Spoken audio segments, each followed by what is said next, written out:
स्थितेभ्यः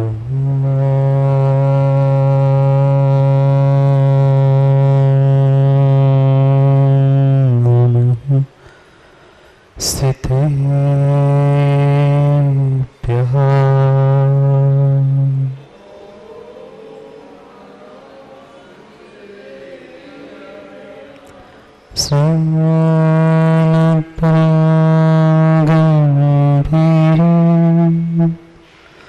सदामङ्गलं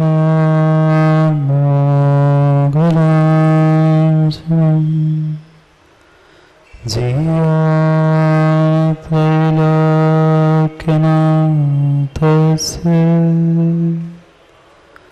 शासनं जनशासनं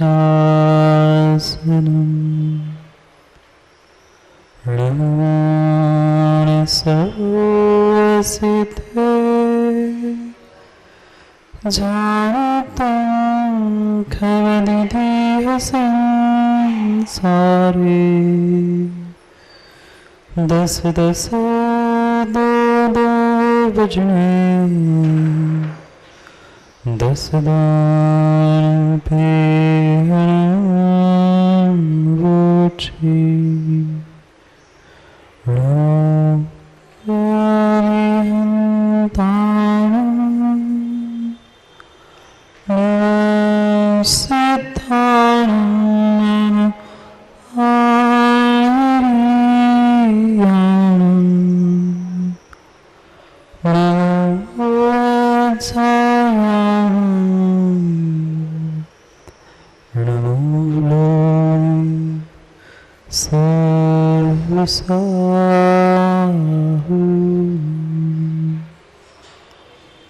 अनंत अनंत परम सिद्ध भगवान की 1008 श्री आदिनाथ भगवान की परम पूज आचार्य भगवान कुंद कुंद स्वामी की परम पूज आचार्य भगवान गुरुवर विशुद्ध सागर जी महाराज की अहिंसामय विश्व धर्म की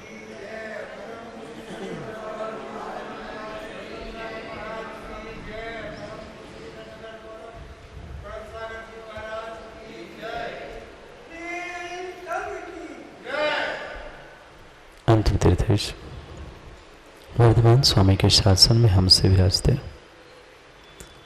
और उनके यह पावन पीयूष देशना हम सभी के लिए परम उपकारी। अनादिकाल से हमारी आत्मा में जो जन्म जरा और मृत्यु रूपी रोग लगे उन रोगों का उपशमन करने वाली कोई परम औषधि है तो वह एकमात्र यह जनवाणी है। भक्तात्माओं, आज तक हम जो कार्य करते आए, जो चिंतन करते आए, जो विचार भाव भावनाएं भाते आए, वह क्यों करते आए उसका रहस्य हमें आज तक नहीं पता चला। दिन में हमने भोजन किया, रात होने से पहले भी भोजन किया, कई बार दवाइयाँ भी खाई, पर हमें ये बात नहीं पता चली कि हमने दवाई खाई तो क्यों खाई। क्या वकील साहब आज तक दवाई नहीं खाई आपने? किस लिए खाई? स्वस्थ होने के लिए मतलब क्या? स्वस्थ होने के बाद पुनः दवाई खानी पड़े इसलिए दवाई खाई, कि दवाई ना खानी पड़े इसलिए दवाई खाई? प्रश्न समझना। स्वस्थ होने के लिए तो खाई, पर मतलब क्या था? पुनः बीमार होके पुनः दवाई खाऊं इसलिए, कि रोज दवाई खाता हूं कल भी दवाई खानी पड़े इसलिए? व्यक्ति दवाई मात्र इसलिए खाता है कि कल से मुझे दवाई खाना ना पड़े। पर ये बात जो अंदर की थी, दवाई खाने के पीछे का भी कारण हमें नहीं पता था। भोजन भी किया, क्यों किया? शाम को फिर से भोजन करूं ऐसा सोच के भोजन करते हो, कल पुनः खाना है इसलिए खा रहा हूँ ऐसा सोच के भोजन करते हो? नहीं।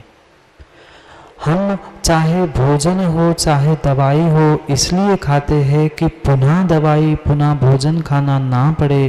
ठीक है, खाते तो हैं, पर लक्ष्य क्या है? पुनः खाने के लिए नहीं खाया जाता, पुनः ना खाऊं इसलिए खाया जाता। हमें भी वही बात समझनी है। ये तो बहिरंग विषय की, बहिरंग जगत की प्रत्येक बात व्यक्ति जानता है, पर हम अंतरंग जगत में भी इन भाव भावनाओं को समझ रहे हैं, आभ्यंतर जगत में विहार कर रहे हैं। लक्ष्य क्या है? उद्देश्य क्या है? क्यों हम अपने भीतर की भाव भावनाओं को और क्यों उस आभ्यंतर जगत को समझने का प्रयास कर रहे थे कि बाहर की अब कोई भी वस्तु, कोई भी कार्य किसी को भी करना ना पड़े, इसलिए मैं हम विहार कर रहे थे। कहाँ कहाँ विहार करते करते, स्थान बदलते बदलते हमें कितना कितना समय हो गया, पर सब कुछ होने के बाद भी हम समझ नहीं पा रहे हैं क्यों ऐसा हम कर रहे हैं। ये तो सहज जीवों की परिणति है। थोड़ा सा व्यक्ति एक स्थान पर बोर हो जाता है, थक जाता है, तो स्थान बदल लेता है। घर में भी एक कमरे में लंबे समय तक बैठ के जब व्यक्ति बोर होता है, थकान लगती है, एक ही सीरियल, एक ही टीवी, एक ही काम करते करते थकता है, तो स्थान बदलता है, वह टीवी का चैनल बदल लेता है, सब कुछ बदल लेता है। पर अभी तक निहाल चंद जी आपको संसार से थकान नहीं हुई है? नहीं हुई। घर से भी थकान नहीं हुई, घर में कमरों से, नगर से फिर भी थोड़ी बहुत थकान हुई है, पर वास्तविकता में घर परिवार से और संसार से थकान हुई ही नहीं। स्थान बदला, कुछ समय की थकान शरीर की मिट गई, पर संसार की और वास्तविकता में भीतर की थकान अगर मिटानी है तो हमें अपने उपयोग को बदलना होगा, हमें अपनी भाव भावनाओं को बदलना होगा। जब तक हम अपना उपयोग, भाव भावनाएं नहीं बदलेंगे, तब तक संसार की थकान मिटने वाली नहीं है। नहीं आई समझ में संसार की थकान? जब सुबह से शाम वकील साहब कभी कोर्ट, कभी इधर, कभी क्लाइंट के पास गई, कभी घर गए, कभी दूध लाने, कभी बहुत दिन सुबह शाम वही रूटीन चलने पर हफ्ते, 2-4 महीने में, साल में एक बार लगता है अब थक गए हैं, कहीं घूम के आते। नहीं जाते क्षेत्र की यात्रा करने के लिए, कहीं गुरु महाराज के पास दर्शन करने के लिए। कई बार हम उस स्थान को तो छोड़ के गए, बहुत हो गया वही वही करते हुए, अब थक गया हूँ, कुछ नया कर लूँ। ऐसा माँ कभी नया विचार, नई भावनाएं, नया ज्ञान दर्शन रूपी उपयोग हमने लगाया? नहीं लगा, क्योंकि आज तक संसार के इन कार्यों से हमें थकान ही नहीं हुई, बोरियत ही नहीं हुई, हम उससे उब ही नहीं पाए, थक ही नहीं पाए, इसलिए उससे छोड़ने का विचार ही नहीं किया। अब जो भीतर की थकान है, पुनः पुनः चतुर्गति का भ्रमण करना ना पड़े, पुनः थकना ना पड़े, इसलिए अंतरंग जगत में विहार कर रहे थे। बाहर तो खूब विहार किया शरीर से, कभी सिद्ध क्षेत्र, कभी अतिशय क्षेत्र, कभी ऐसे पिकनिक मनाने के लिए चले गए। अब वह बाहर का विहार रुक जाए, संसार की थकान मिट जाए और एक शाश्वत सुख का स्थान, सिद्धालय प्राप्त हो, इसलिए अपने भीतर के जगत को समझ रहे थे, उसमें ही अपने उपयोग में उपयोग का विहार कर रहे, गमन कर रहे थे कि कैसा उपयोग आज तक मेरा था, कहाँ मैंने अपने ज्ञान दर्शन को लगा के रखा था और वास्तविकता में मुझे अपने ज्ञान दर्शन को लगाना कहाँ था। पूरा समय हमने मात्र और मात्र दूसरों के लिए दिया। थोड़ा सा समय मिला, तुरंत इतनी अच्छी व्यवस्थाएं आज बन चुकी है, एक तो टीवी देखो, टीवी देख के बोर हो गए तो मोबाइल उठा लो, मोबाइल से फुर्सत हो गए मित्रों के पास घुमाओ। इसके अलावा हमने नया कुछ भी नहीं किया। कब मिलेगा समय हमें अपने आप के बारे में सोचने के? अपने भीतर भी इतना बड़ा जगत है, वहाँ हम पहुँचकर कब समझ पाए कि मैंने कैसी कैसे भूल की है और मुझे और क्या क्या करना था? नहीं है, समय ही नहीं दे पा रहे हैं वास्तविकता का बोध करने के पीछे। और जब तक वास्तविकता का बोध नहीं होगा तब तक विश्वास मानना संसार के दुखों से छुटकारा होने वाला नहीं। क्यों मिला दुख? क्यों मेरे भीतर भ्रम बैठा है? दुख का सबसे बड़ा कारण है कि हम जो तात्कालिक है प्रतीक उसे त्रैकालिक बनाना चाहते। जो नष्ट होने वाली वस्तु है उस नष्ट होने वाली वस्तु को, नष्ट होने वाले संबंधों को, संयोग को हम स्थायी और स्थिर बनाना चाहते हैं। कितने कितने सारे लोगों से हमने अच्छे रिलेशन, अच्छे संबंध बना के रख लिए, ये कभी तो काम में आ जाएगा। घर के पड़ोसी से भी हम जानकर अच्छा व्यवहार करते हैं कि कभी मैं 8-10 दिन के लिए बाहर जाऊं ना तो ये मेरे घर की सुरक्षा करे। ऐसा विचार नहीं करते? करते हैं। कितने सारे ऐसे रिलेशन, ऐसे संबंध हमने बना के रखे हैं कि वो मेरे काम में आ जाएगा, वो मेरा सहयोग कर लेगा, पर व्यक्ति भूल जाता है जिसके साथ संबंध बनाया था, जिसके साथ संबंध बनाया था वो रहने वाला नहीं है, फिर जिसका संबंध बना था वो संबंध कहाँ से रहे? जितनी जितनी वस्तुएं, जितने जितने व्यक्तियों के साथ हमारा वर्तमान में संयोग हुआ है, ये नियोग ही है। जहाँ संयोग है वहाँ पर वियोग है। जो जो व्यक्ति आया है उसे जाना है, जहाँ संयोग मिला है वहाँ वियोग होना भी नियत है। पड़ोसी धोखा दे सकता है, बेटा धोखा दे सकता है, माता पिता भाई बहन हर कोई धोखा दे सकता है, पर एकमात्र इस ब्रह्मांड में धोखे से रहित कोई है तो वो है आयु कर्म यमराज। सबसे सेटिंग हो सकती है, सबके साथ सबकी सेटिंग हो सकती है। आजकल वह डॉक्टरों के साथ भी सेटिंग हो सकती है। कितना छल चल रहा है। आदमी मर के 2 दिन हो गए फिर भी वेंटिलेटर पर रखकर पैसे कमा रहा है। उस डॉक्टर के साथ सेटिंग कर सकते हो पैसे देकर। वह नेगेटिव की पॉजिटिव रिपोर्ट, पॉजिटिव कोविड की नेगेटिव रिपोर्ट भी कर सकते हो। यहाँ को सबके साथ सेटिंग कर सकते हो, पर कर्मों के साथ, आयु के साथ किंचित भी सेटिंग नहीं है। सबसे ईमानदार इस ब्रह्मांड में कोई है तो वह कर्म आयु कर्म है।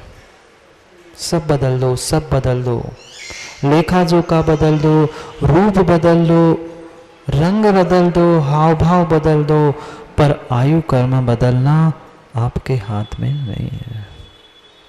मात्र पढ़ते रहे माँ राजा राणा छत्रपति, हाथी न के असवार, मरना सबको एक दिन अपनी अपनी बार। किसी का संयोग चंद घंटों का, किसी का कुछ महीनों का, कुछ दिनों का, कुछ वर्षों का, पर ये संयोग है। उस संयोग की वास्तविकता का बोध नहीं हुआ और वही भ्रम मुझे दुखी कर रहा है। मैं सोच रहा था मैंने मकान बना लिया है, वह मेरे साथ त्रैकालिक रहेगा।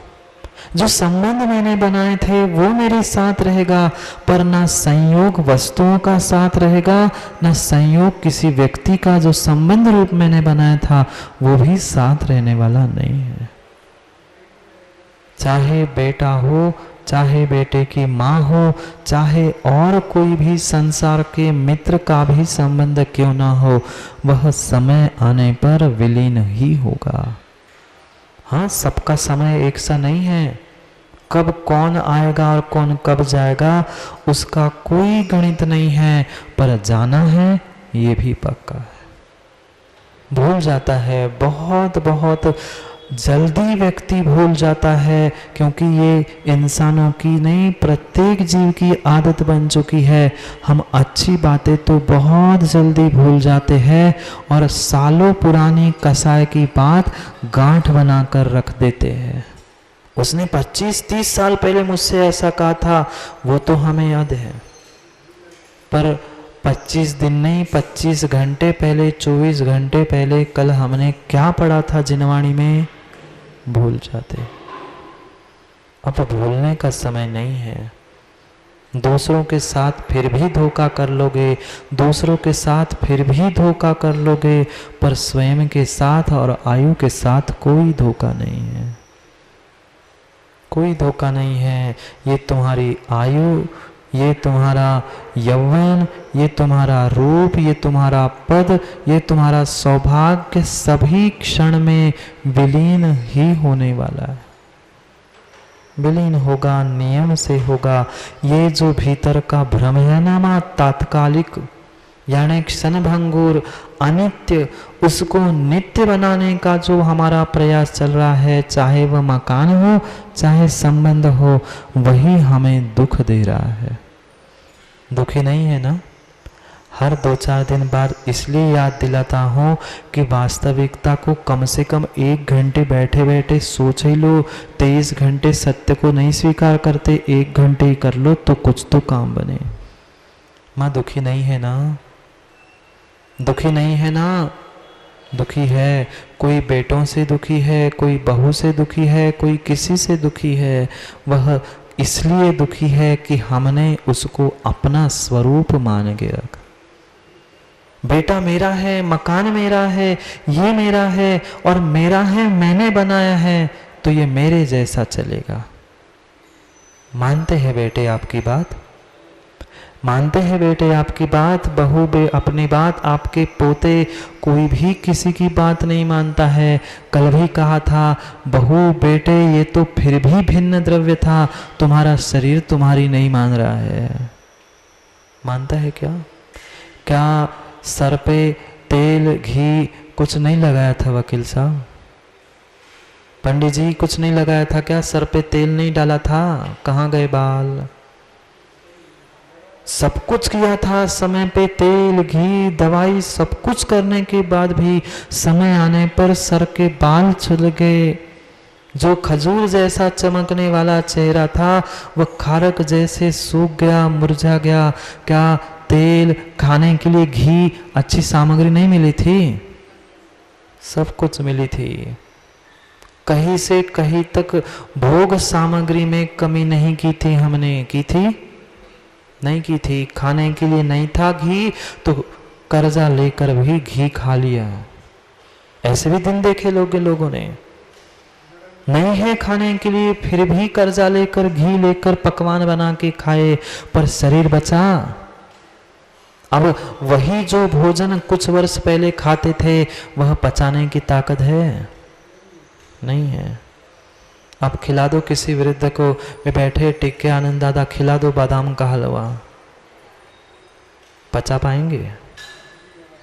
नहीं पचा सकते, नहीं पचा सकते। पर फिर भी क्यों नहीं समझ में आ रहा है?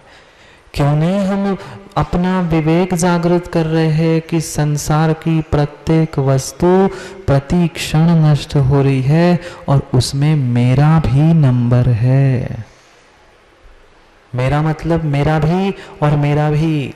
आपके साथ साथ मैं अपने आप को भी समझा रहा हूं। कोई भी नहीं रहने वाला। ये सगे संबंधी जितने जितने हैं, कोई भी साथ ना देगा ना हमारे मरण को टाल सकता है। टाल सका कोई? कोई मरण को टाल सका? बड़े बड़े तीर्थंकर पदधारी तो टाल सकते होंगे। चक्रवर्ती के पास भी इतनी अक्षौणी सेना है, वो भी तो मृत्यु को टाल सकते थे। टाल पाए? नहीं टाल पाए।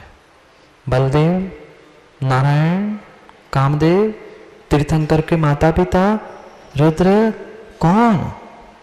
169 महापुरुषों में से ऐसा कौन सा जीव है कि जिसने आयु कर्म के साथ मृत्यु के साथ सेटिंग की हो और वो मृत्यु से बच गया है? कोई नहीं है।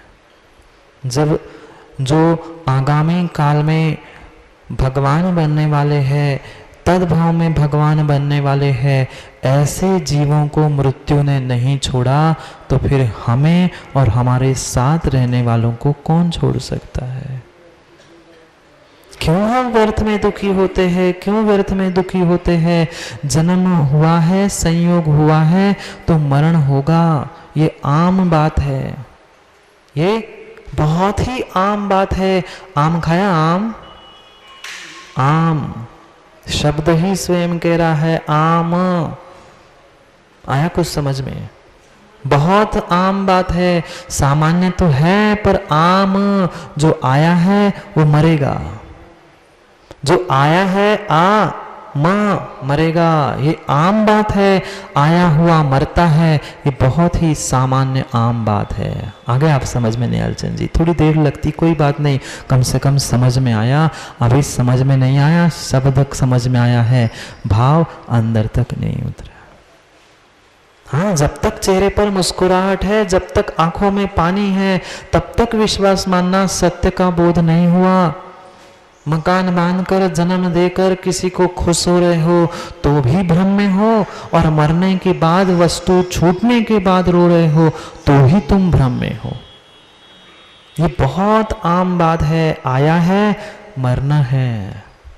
कौन कौन मरेगा? हाथ खड़ा करना। कौन कौन नहीं मरेगा? ये हाथ खड़ा कर। सभी सभी सभी की मृत्यु नियत है और है। पर फिर भी व्यक्ति सत्य को ना समझकर गर्रा रहा है, अहंकार में डूब रहा है। वह देव शास्त्र गुरु के चरणों में भी आकर तन तन के चल रहा है। मैं सुंदर, मेरा रूप। क्या नियत ही है? नियत है। अकाल मरण भी नियत ही है पंडित जी। ये तो नियत मरण का भेद है। अकाल मरण है कि आविची मरण है कि आयु कर्म पूरा होके मरण है? आयु कर्म समाप्त होने से पहले मरता है ना अकाल मरण में। आयु कर्म समाप्त होने से पड़ता है। भूल मत करो, यही तो भूल है। भले ही अंतिम अंतर मुहूर्त में वो पूरे आयु के निषेक समाप्त करके ही मृत्यु को प्राप्त होता है, पर आयु के निषेक खिर कर ही जाएगा, आयु साथ लेकर नहीं जाएगा। भले ही वह कदली घात मरण हो, अकाल मरण हो, काल पहले आया, पर काल आया, आयु कर्म पूरा हुआ, अंतर मुहूर्त में पूरे निषेक समाप्त करके ही मृत्यु होती है। पर मृत्यु तो हुई ना। मृत्यु होना नियत है। कैसी होना? वो उसके कर्मों पर अवलंबित है, पर होना ये नियत है। क्योंकि हमने नियत का अर्थ मात्र एकांत से समझा है, अनेकांत से वस्तु स्वरूप को समझो। स्याद नियत है, नहीं टाल सकते, नहीं टाल सके। जम देसे जम काले जैन विहानेन जम्मी कालम में। बहुत सुंदर बात लिखती नादम जिनेंदम। वह इंद्र हो, अहेमेंद्र हो, कोई भी टाल नहीं सकता। तीर्थंकर नेमिनाथ भगवान के दिव्य ध्वनि में घिरा था, भाई से भाई की मृत्यु होगी। याद आ गया? भाई से भाई की मृत्यु होगी। भाई के मृत्यु के लिए भाई ही कारणीभूत होगा। कहां गए? किसने टाल दी? भाई भ्रम मत पाल के बैठो। ना तीर्थंकर की वाणी झूठी हो सकती है, ना तुम्हारा मरण कदापि टल सकता है। अगर तीर्थंकर के दिव्य ध्वनि में घिरा है कि मृत्यु होनी है तो होनी है। अगर उनने ऐसा कहा है 7 दिन में, कहाँ बचे 56 करोड़? बचे क्या 56? 1 नहीं, 2 नहीं, 3 नहीं। जिसने कभी अपने हाथ से एक तिनका नहीं उठाया था, वह जंगल में दर दर की ठोकरें खा रहा था। नारायण, याद आ गया क्या? कहाँ गए 56 करोड़ यदुवंशी? एक नहीं, दो नहीं, तीन नहीं, 56 करोड़ यदुवंशी का नामो निशान नहीं बचा। क्या बचाने का प्रयास नहीं किया था? पूरा पूरा सबने प्रयास किया था, पर फिर भी दो की कही थी ना, दो वहां बचने वाले थे, पर यहां आके मरना ही लिखा था, क्योंकि उसकी मृत्यु उसके नहीं, जरत कुमार भाई से ही मृत्यु लिखी थी, नारायण श्री कृष्ण की। ये था नियत, यह है सम्यक नियत, यह है अनेकांत से नियतवाद। हमने एकांत से समझ के रखा है, ऐसा मतलब ऐसा, क्रमबद्ध मतलब वकील साहब नियत नहीं है, ये एकांतवाद है। बहुत अंतर है, बहुत अंतर है। मैं समझो, अब नियतवाद को सुन लो। मुनिराज ने भी सोचा था कोई बात नहीं है, मैं काल टालने के लिए जाऊंगा, पर जैसे इस वर्ष में अधिक मास आया ना, ऐसे अधिक मास आया था, महाराज को ध्यान नहीं रहा, जैसे द्वारिका के पास पहुंचे, जो नियत था सम्यक नियत होके रह गया। जिसने कभी हाथ में पानी का ग्लास उठाकर नहीं पिया होगा, वो नारायण जंगल में तड़प रहा था, चिल्ला रहा था, भाई थोड़ा सा पानी दे दो, गला सूख रहा है, प्राण चले जाएंगे, थोड़ा सा पानी तो पिला दो। सुनने वाला कौन था? जो कभी अकेले नहीं रहता होगा, ऐसा अर्ध चक्री नारायण। कौन? कौन? अर्ध चक्री नारायण श्री कृष्ण, तीन खंड को जीतने वाला, जिसने तीन खंड पर राज किया होगा। हम किस पे राज करने जा रहे हैं? हम क्या धन वैभव और क्या संपत्ति इकट्ठे करने के पीछे पड़ रहे हैं? कितनी संपत्ति, कितना, क्या कुछ मेरे पास है, पर फिर भी हम लगे हैं तीन, कितने वकील साहब, कितने खंड आपके मकान के? आपके मकान के तीन खंड नहीं, इस भरत क्षेत्र के तीन खंड, हमारे घर के तीन खंड, तीन मंजिल नहीं है। हम कहाँ लगेंगे उनके सामने? कहाँ वे चक्रवर्ती, कहाँ नारायण, तीर्थंकर, कामदेव, बलदेव, और कहाँ हम? फिर भी मरे जा रहे हैं, फिर भी जोड़े जा रहे हैं, भूल जा रहे हैं कि कमाते कमाते मेरे आयु के निषेक नष्ट हो रहे हैं।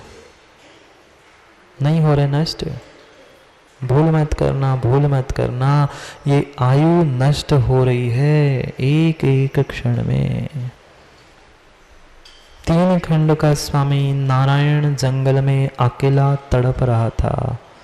कोई तो पानी पिला दो, कोई तो पानी पिला दो, भैया तू ही है मेरे साथ में, तू ही तो पानी पिला दो।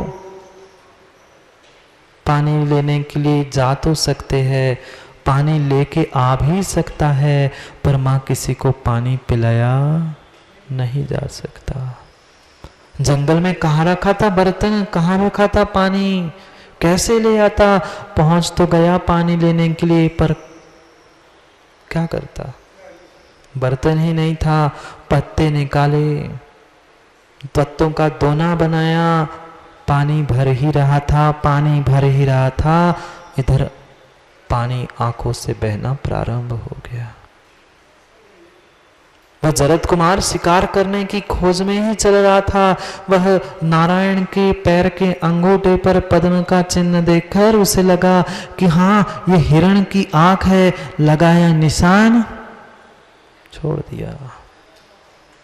एक तीर से लगत कृष्ण की विनस गई काया। बचा न छूटा बाण, बचा न जिस पर लगा था वो बचा।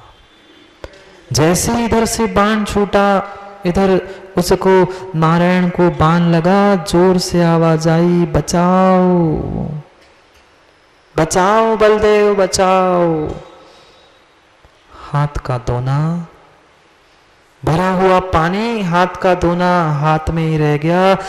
सोच लिया तीर्थंकर की वाणी, झूठी हो ही नहीं सकती। इधर जरत कुमार को भी लग गया मेरे से कितनी बड़ी गलती हो गई, अब तो गया काम से, जो कहा था वो हो के रहा।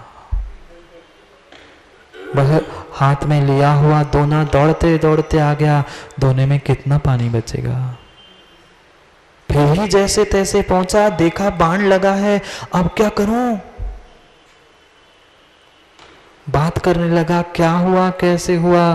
तुरंत अभी प्राण गए नहीं थे, अंतिम सांसें चल रही थी, उल्टी सांसें चल रही थी। पूछ रहा था क्या हुआ। कहता है तुम जल्दी से चले जाओ, जल्दी से यहाँ से चले जाओ, अगर तुम्हें यहाँ देखेगा तो बलदेव तुम्हें ही नष्ट कर देगा। वो कहता है आपको कष्ट हो रहा होगा, जो ये बाण लगा है उस बाण को तो खींच लो, आप पानी तो पी लो। कहता बेटा पानी कहाँ, अब कहाँ पानी बचा है, अब तो पानी नाम के लिए ही बचा है। जैसे ही लगे हुए बाण को खींचा, प्राण पखेरु नारायण श्री कृष्ण के उड़ गए। एक तीर के लगत कृष्ण की विनस गई काया। विनस गई काया, विनस गई। कितने समय लगा, कुछ भी समय नहीं लगा। उधन 56 करोड़ यदुवंशी नष्ट हो ही चुके थे। बचा हुआ एक था, दो थे, दो में से एक भी कर लो, खूब कर लो प्रयास, खूब बड़े बड़े नवागढ़ अध्यक्ष जी।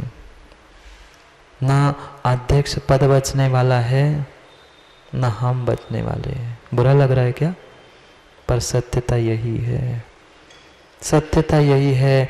कोई पद शाश्वत नहीं है, कोई पद शाश्वत नहीं है। 5 साल में ही 10 साल में वह खड़ा खड़ा भूत हो जाता है, जिंदा जिंदा भूत कर देते। भूत अध्यक्ष, भूतपूर्व अध्यक्ष, समझो। बहुत अच्छी बात कुंद कुंद स्वामी कह रहे हैं 5वीं गाथा में। वहां भी वही समझा रहे, जिस पद को प्राप्त करना है, जिस स्थान को प्राप्त करना है कर लो, पर कितनी भी सुरक्षा कवच को धारण कर लेना, कितना बड़ा कोट भी क्यों ना बना लेना किले के बाहर, पर जब मृत्यु आएगी तो तुम्हारे ना सैनिक बचा पाएंगे, ना तुम्हारी वो खाई बचा पाएगी, ना किले को बकी बई घेराबंदी तुम्हारी सुरक्षा कर पाएगी। नाणम जिनैन नियतम जम्वम अहिमम मरणम वा। जहाँ जिसकी जैसी मृत्यु नियत है, वह सम्यक नियत होके रहेगा। ये था पंडित जी अलंग शक्तिर भवितव्यतेयम, स्वयं पढ़ा है ना। यह है अलंग शक्ति, कर्मों की विचित्रता। ऐसा ही कर्म था, ऐसा ही कर्म था, फिर भी व्यक्ति समझ नहीं पा रहा है, अहंकार में फुदकार रहा है, डूब के मर रहा है। मत डूबो अहम में, मत डूबो, सबके दिन एक से नहीं होते। गए 56 करोड़ गए, उनका अधिपति नारायण अर्धचक्री भी विलीन हो गया। हम और आप बचेंगे? नहीं बचेंगे। बहुत सुंदर कल्पना और बहुत सुंदर शब्दों के साथ कह रहे। पहले पढ़ते हैं 5 नंबर की गाथा को, फिर आगे विचार करते। सामने लिखी है, पढ़ने का प्रयास करो। जल बुब्बुद सक्कधरा खण रुचि घण सोहमिव थिरं नहवे अहनिंदठाणाय बलदेव प्रहुदिपाचाय। पढ़ो एक साथ।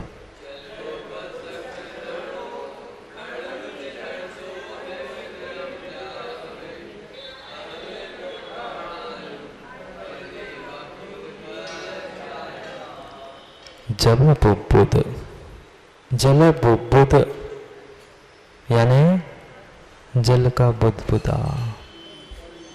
जैसे उबलते पानी में जल का बुलबुला ऊपर उठता है, विलीन हो जाता है। कितने घंटे, कितने मिनट, कितने सेकंड, ना सेकंड, ना मिनट, ना घंटे, ना दिन। इधर ऊपर से उठा, नीचे से बुलबुला उठा, ऊपर विलीन हो गया। सतह पर आते आते ही विलीन हो गया। ऐसा ही तेरा जीवन है, तेरा रूप है, तेरा यौवन है, तेरा पद, धन, संपत्ति, जिसके जिसके साथ तेरा संयोग हुआ है, ये प्रत्येक संयोग प्राप्त वस्तु जल बुद्ध सक्क धनु, कल भी कहा था सुर धनु, आज सक्क धनु यानी इंद्रधनुष। जैसे इंद्रधनुष सुंदर होने पर भी कुछ ही क्षण का होता है, कुछ ही समय का होता है, जल का बूंद, जल का बुलबुल, वह भी कुछ ही क्षण का है। मात्र बढ़िया भजन हम सुनते हैं, जीवन है पानी की बूंद, दूसरों को सुनाते हैं ना, पंडित जी जीवन है पानी की बूंद, कब मिट जाए रे, अपने आप को सुनाओ ना, कब मिट जाए रे। वह तो सब समझ में आता है, पर कभी वह जीवन पानी के बूंद को देखकर अपनी नश्वरता का भान हुआ? कितना पानी भरा आज तक, कितना पानी छाना, कितना उबाला, कितना फेंक दिया, कितनी बार पानी उबलते हुए उन जल बुलबुल को देख लिया, कितनी बार नल के टोटी से गिरते हुए एक एक बूंद को देख लिया, पर ऐसे आयु के एक एक बूंद बूंद निषेक टपक रहे हैं, वो देख पाए नहीं। पानी के टंकी से, नल से, टोटी से एक एक बूंद गिरता है, वो तो हमें दिखाई देता है। उसको बचाने के लिए एमसील लगाओ, कुछ लगाओ, दुनिया भर के काम करते हैं, पर अपने आयु के निषेक जो टपक रहे हैं उसके लिए बंद करने के लिए कुछ कर पाए? नहीं कर सकते। जो चाहे व्यवस्था बना लो, जो चाहे सुरक्षा व्यवस्था बना लो, पर विश्वास मानना आयु के निषेक प्रति समय टपक रहे हैं, नष्ट हो रहे हैं, क्योंकि ये संयोग ही है। चाहे स्वयं की आयु रूप संयोग हो, चाहे अन्य किसी व्यक्ति, अन्य किसी वस्तु के साथ संयोग हो। माँ आंखों में पानी नहीं आता ना, आंखों में पानी नहीं आता ना, इष्ट वस्तु का वियोग हो जाए, इष्ट वस्तु का वियोग हो जाए तो। जबकि हम सब जानते हैं, बच्चों को भी सब समझाते हैं, पर अपने आप को कब समझाएंगे? घर में किसी की मृत्यु हो गई, बच्चों को शमशान ले जाते, बच्चों को शमशान ले जाते हो, अभी बच्चा है, डर जाएगा, अपने किसी इष्ट को जलाते हुए दिख जाएगा तो उसे वास्तविकता का बोध हो जाएगा, धोखे से वैराग्य ना हो जाए, क्यों नहीं ले जाते? उसको तो सत्यता से दूर करते हो, पर तुमने तो सत्यता को जाना है ना, अब स्वीकार करो ना, अब स्वीकार करो ना। कोई पद, कोई नाम, कुछ भी शाश्वत रहने वाला नहीं है। मर रहे लोग अपना नाम छपाने के पीछे। अपना नाम बड़ा हो जाए, मेरा नाम, मेरा पद, मेरा सम्मान, मेरी प्रतिष्ठा बढ़ जाए, वह प्रतिष्ठा, पद, नाम भी बचने वाला नहीं है। पैसे देकर लोगों ने अपने नाम लिखवाए, अब पैरों में कुचल रहे। देखो, पैसे दिए, मेरा नाम हो जाए, मेरा नाम हो जाए, उसे कुचला जा रहा है। बच्चे खेलते तो उस पे खड़े होते, कहते हाँ आज इन कपूर को तोड़ दिया, आज चंद को, बस चंद मिनटों का खेल है, पर फिर भी चंद नहीं समझ पा रहे हैं। समझो समझो, पैसे देकर अपना नाम भी लिखवा लिया, नाम का विनय भी कर लिया, बचेगा नाम? वे चक्रवर्ती गए थे, चक्रवर्ती गए थे, पुराणों को थोड़ा सा इसलिए पढ़ना है, बोधि समाधि निधानम, प्रथमान योग भी जरूरी है, ऐसा मत कह दो पंडित जी, कथा कहानियां हैं। वैराग्य उत्पन्न करके बोधि समाधि देने वाला कोई है तो ये प्रथमान योग है। बहुत अहंकार में था, मैंने 6 खंडों को जीता है, जाओ सेनापति, मेरा पटिया लिखवा दो इस ऋषभाचल पर, मैं चक्रवर्ती हूं, इस युग का पहला चक्रवर्ती। कौन? इस युग का पहला चक्रवर्ती। जाओ इस ऋषभाचल पर मेरा नाम अंकित करके आओ कि मैंने पहली बार इस युग में 6 खंड जीते हैं। चक्रवर्ती पहुंचे ऋषभाचल पर। चक्रवर्ती ऋषभाचल पर पहुंचे और चोटी पर जाकर सेनापति से कह दिया था कि नाम लिख के आ जाओ। ऊपर पहुंचते सेनापति कहता है, कहां से लिखूं? क्यों? मैं पहला चक्रवर्ती हूं, लिखो किसी पटिया पर नाम। वो कहता है, नहीं नहीं राजन, यहाँ तो नाम लिखने की जगह ही नहीं बची है। ऐसा नियोग होता है, जो चक्रवर्ती बनता है वह उस वृषभाचल पर जाकर अपना नाम अंकित करता है। वो कहता है, सेनापति राजन, चक्रवर्ती तो आप बन गए हो, पर आपका नाम लिखूं कहाँ? इतनी सी भी जगह नहीं बची है कि मैं आपका नाम लिख दूं। एक अवसर पणी में जो 12 चक्रवर्ती 10 कोड़ा कोड़ी सागर के समय में मात्र 12 चक्रवर्ती हुए, पर उसके पहले उस ऋषभाचल पर नाम लिखने के लिए जगह नहीं थी। मतलब कितने चक्रवर्ती हुए होंगे? विचार करने लगा कि मैं तो ये सोच रहा था कि मैंने 6 खंड सबसे पहले इस युग में जीते हैं। मैं कितना बड़ा, मैं कितना बड़ा। मत करो अहम अपने बुद्धि का, ज्ञान का, पद का, नाम, प्रतिष्ठा, पूजा, सौभाग्य का। ये शाश्वत रहने वाला नहीं है पंडित निहाल चंद जी।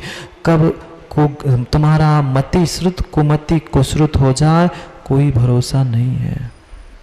देख लेना वर्तमान के पुराने इतिहास और पुराने विद्वानों को,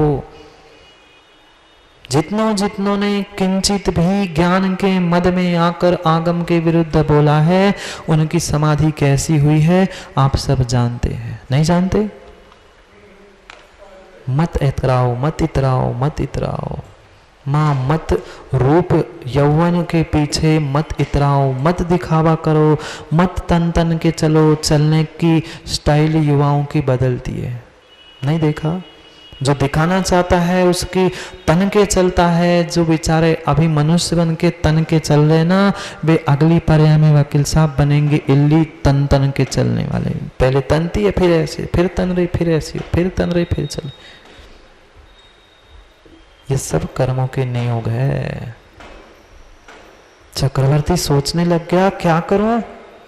मैं तो पहला चक्रवर्ती हूं, मेरा तो नाम लिखना ही चाहिए। नाम नहीं लिखूंगा तो दुनिया मुझे पहचानेगी कैसे?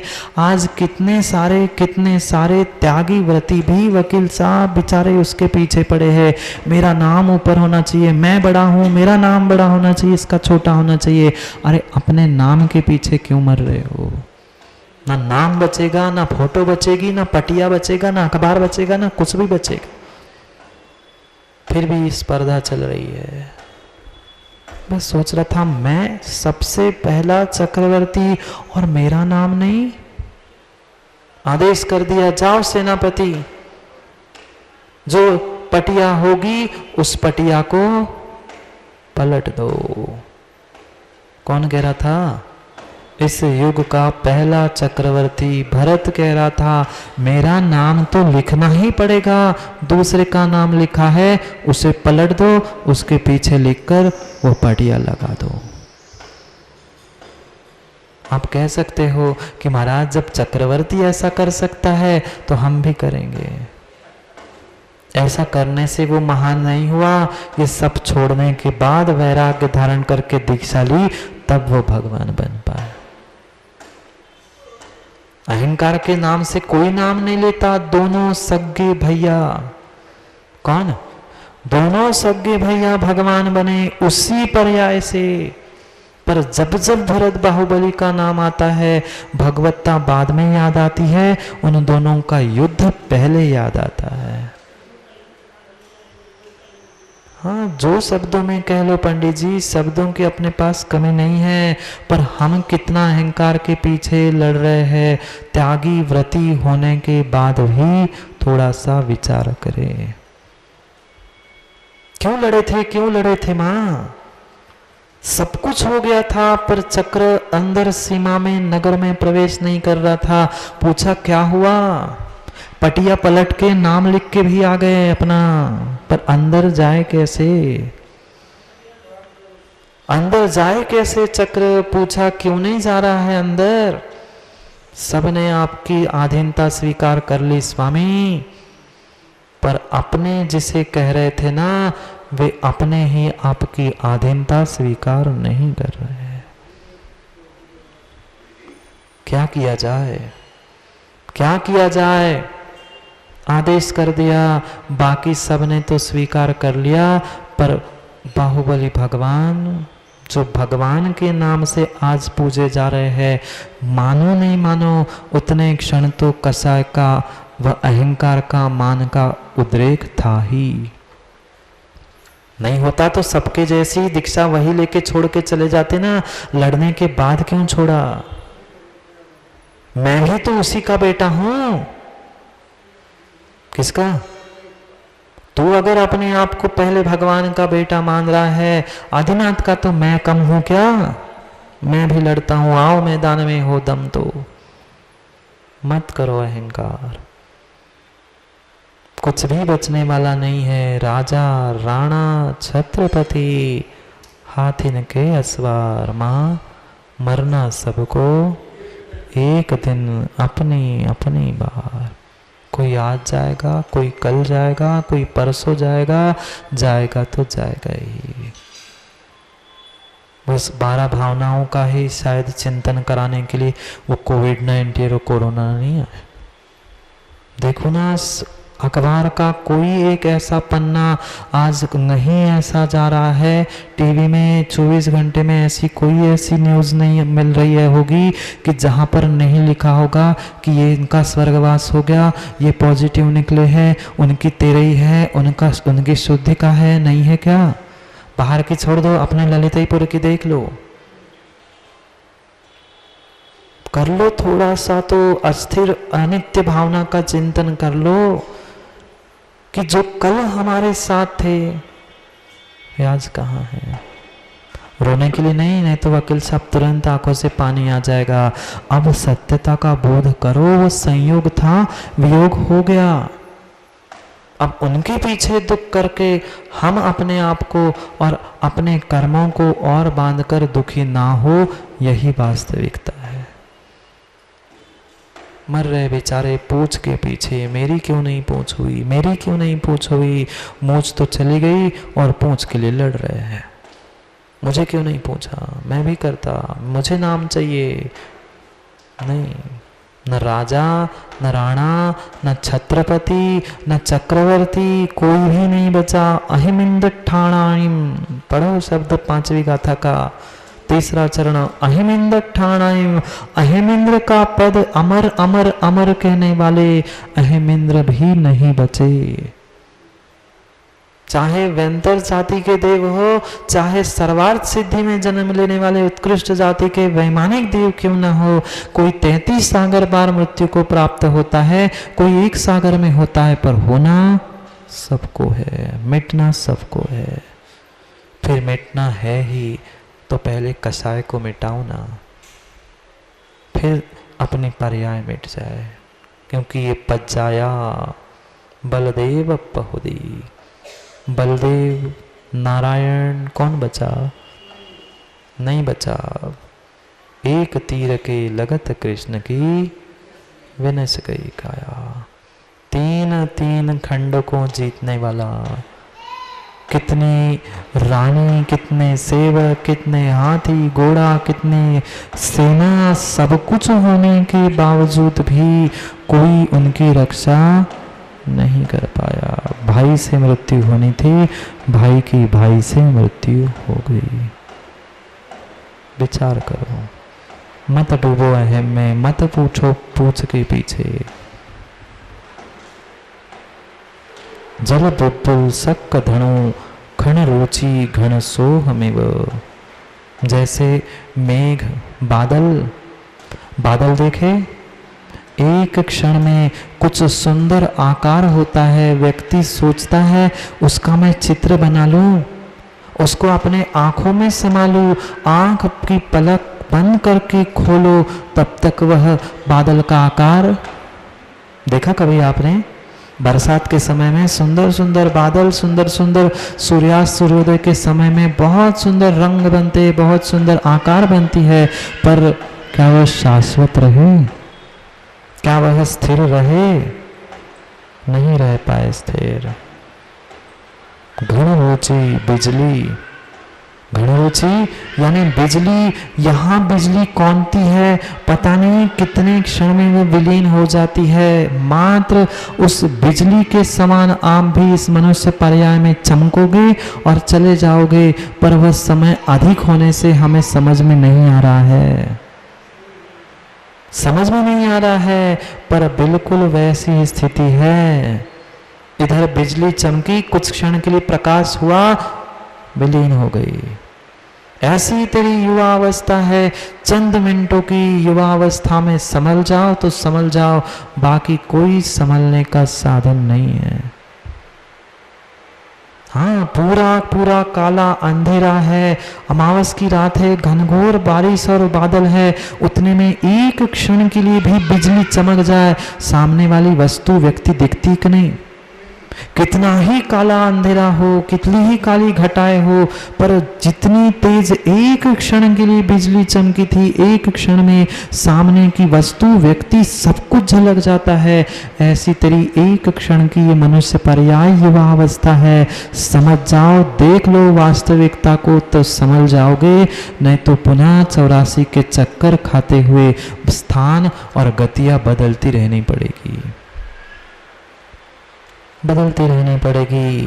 घन रुचि घन सोहम, जो ये मेघ है, बिजली है, इंद्रधनुष है, जल का बुदबुदा है, जल की बूंद है, इसी तरह से ये तुम्हारा यौवन, ये तुम्हारा पद, ये तुम्हारा धन वैभव, सब कुछ थिरम न हवे, थिरम न हवे, ये स्थिर रहने वाला नहीं है। जो चाहे प्रयास कर लो, तुम्हारा यह पद भी शाश्वत रहने वाला नहीं है, नहीं है। खोल दो माँ, खोल दो, खोल दो, मास्क नहीं, आंखों पे लगी हुई पट्टी। उस दिन कहा था ना, याद है? याद है, आंखों पर बहुत मोटी पट्टी लगी है, साइड के साथ साथ हमने तो और आंखों पे लगा दी है। क्या वह आंखों पे पट्टी लगाने वाली इतिहास की माँ गांधारी याद आ गया? क्या अंधी थी? नहीं थी, पर अंधी जानबूझ के बनी थी। क्या आप अंधे हो? नहीं हो, पर क्या अंधे से कम हरकतें कर रहे हो? ऐसे तो आंखें खुली है, पर फिर भी बहुत मोटी पट्टी हमने बांध के रखी है वास्तविकता से दूर होने के पीछे। क्या आंखों पे पट्टी बांधने से, गांधारी बन जाने से किसी की मृत्यु, किसी की अनित्यता नष्ट होगी? नहीं होगी, नहीं होगी, नहीं होगी, किंचित भी होने वाली नहीं है। इसलिए वास्तविकता का बोध करो। आंखों पर लगी हुई गांधारी के समान जो पट्टी है खोल दो। जब तक खुलेगी नहीं तब तक वास्तविकता का बोध होने वाला नहीं। यही वास्तविकता है। संसार की प्रत्येक वस्तु जिसके साथ मेरा संयोग हुआ है, जहाँ संयोग है वहाँ वियोग नियत है, वह प्रत्येक वस्तु क्षण भंगुर है, नष्ट होने ही वाली है, नष्ट ही होने वाली है। पानी की लकीर तो समझ में आ जाएगी, पानी की लकीर तो निहाल चंद जी समझ में आ रही है। इधर खींची इधर मिट गई। रेत पे खींचो तो, रेत पर खींचो तो थोड़ा समय और चलेगी, पर हवा आते ही फिर मिट जाएगी।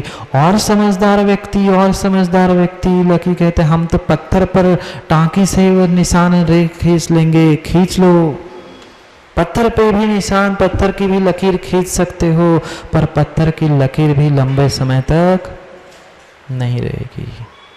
ऐसे ही पानी की लकीर की तरह कोई मृत्यु को प्राप्त होता है, कोई रेत की लकीर की तरह वियोग को प्राप्त होता है, कोई पत्थर की लकीर की तरह अनित्य है, पर अनित्य सभी है। यही अनित्य भावना है। यही बात कुंद कुंद स्वामी समझा रहे हैं। यही समझ लो, ज्यादा मत समझो। जीवन है पानी की बूंद, कब मिट जाए रे, कब मिट जाए कोई भरोसा नहीं है। कब किसका नंबर आ जाए। आजकल वे कोविड के मारे डर रहे हैं, मेरा नंबर तो नहीं आएगा, मैं तो पॉजिटिव नहीं आऊँगा। पता नहीं किसका नंबर पहले आएगा, कौन किसके पहले चला जाएगा। जाना तो सबको है। जाओ, फिर क्यों बैठे हो, जाओ ना। घर नहीं, वहाँ भी नहीं, अपने भीतर जाओ, तभी काम बन पाएगा, नहीं तो बनने वाला नहीं है। समय हो गया है, समय हो गया है समय को समझने का, अनित्यता और वास्तविकता को समझने। एक क्षण जाकर चिंतन करो, जब राजा, राणा, छत्रपति, चक्रवर्ती, बड़े बड़े पदधारी महापुरुष नहीं बच पाए, प्रतीक हम और आप कहाँ बचेंगे। कोई बचने वाला नहीं है, कोई शाश्वत नहीं है। उस शाश्वत को त्रैकालिक बनाने का, तात्कालिक को त्रैकालिक बनाने का जो भ्रम है, जो मेरा परिश्रम है, वही मुझे दुखी बना रहा है। अब उस भ्रम को, उस दुख को दूर करना है, तभी हम उस संसार से छूट पाएंगे। इसीलिए दवाई ना खाना पड़े, इसलिए दवाई खा रहे हैं। अब संसार में भटकना ना पड़े, इसलिए संसार के भटकंती को छोड़ने के लिए ही हम विहार कर रहे थे। जाओ, समय हो गया, थक गए होंगे ना। अब थकान मिटाने के लिए स्थान भी बदलना पड़ेगा। स्थान तो बदल ही लेना, पर पंडित जी गुण स्थान कब बदलोगे। 4 से 5 हो गए, आगे कब बढ़ोगे। अपने उपयोग को बदलो, अपने गुण स्थान को बदलो। स्थान से नहीं, अपने भाव, भावना और सोच से अपने जीवन को बदलने का प्रयास करो, क्योंकि समय आपका आज का हो गया। कल पुनः समय पर समय की बात समझने के लिए समय पे मिलते, क्योंकि समय पे किया गया काम समय को दिलाता है। बोलिए भगवान महावीर स्वामी की।